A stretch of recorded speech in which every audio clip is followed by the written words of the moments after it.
With the season changing and winter holidays pressing near, it's a perfect time to take time for yourself and cuddle up with a blanket, some hot cocoa, and a book.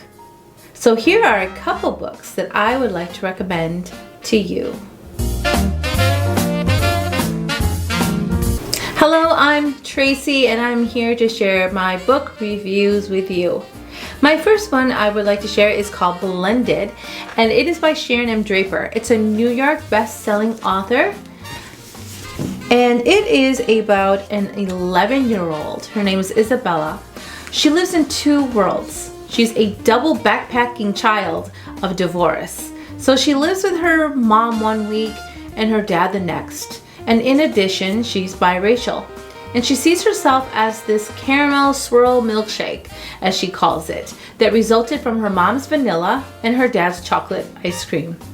Lizzie is an accomplished pianist as well. As she practices for a crucial recital, they find that the black keys and the white keys of her life combine to create an unexpected symphony of race, terror, and finally, peace.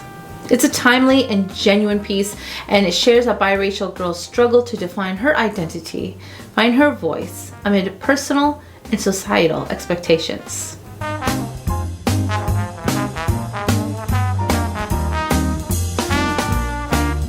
The next book I would like to share with you is written by Maureen Gu, and it's called The Way You Make Me Feel. The Way You Make Me Feel is a young novel about a 16-year-old. Her name's Clara. The main character's parents were only 18 when she was born, and then ever since her mom left, her dad has been trying to start his own restaurant.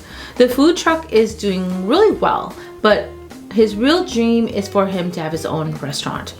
Claire's mom, Juliana, is a social media influencer and travels the world documenting all of her sponsored trips of social media. And the two have a close relationship, but they go without seeing each other for long periods of time. Claire is used to her relationship with her dad, talking to him about things, and partly because he's only 18 years older, she's not really disciplined by him, and they have more of a friendship. So in this story, Claire and Rose are two girls who become friends, and it's through this development of this story that the two become stuck with each other during a summer project, and they are complete opposites. Claire is a class clown, never takes anything serious, while Rose is this very distinguished class president, and she's very serious, ambitious, and a ballerina.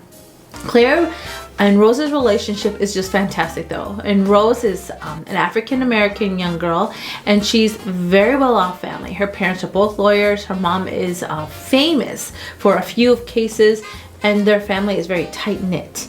I really appreciated how Rose's anxiety about her future and what was she going to do to achieve what she needed to get into the specific school that she wanted. And I also love how Rose was able to get out of her shell because of Claire.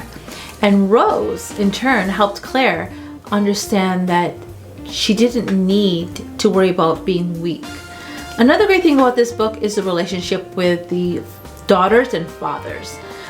Both girls have a relationship that they are building with their father during the story, and it starts to blossom and become something that they were not expecting over this summer break where they were all together. And the story has a lot of family backgrounds, and building those family bonds. This is an amazing book.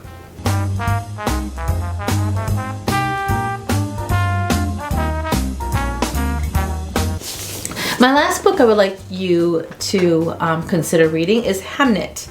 It's by Maggie O'Farrell.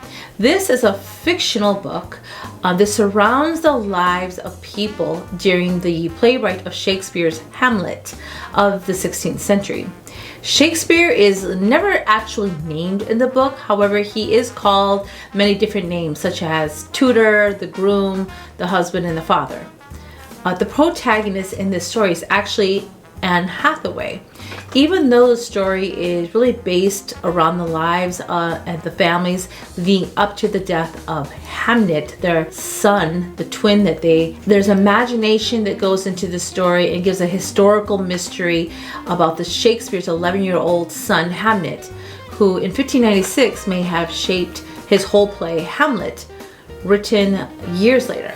O'Farrell is an Irish-born novelist, and she puts such vivid world descriptions in this play, writes life, and we get to really see him in a different way. We see how he first kisses Agnes, the farmer's daughter, gifted her, and who becomes his wife, and the devastation that befalls them when they cannot save their son. The novel is a portrait of unspeakable grief, but it's greatly wrapped around this beauty of the people that built Shakespeare, the person he is that we know today and that we put on this pedestal in literature, in drama, and arts in general. It shows the sacrifice and values of the people that were surrounding Shakespeare at the time to help him become what he became, and seeing him through like real human eyes. The tragedy that he faced with his family and losing his son, the way he was affected by it before the tragedies that he had left for us to enjoy. So Hamnet is my last review, and I hope you consider reading that one as well.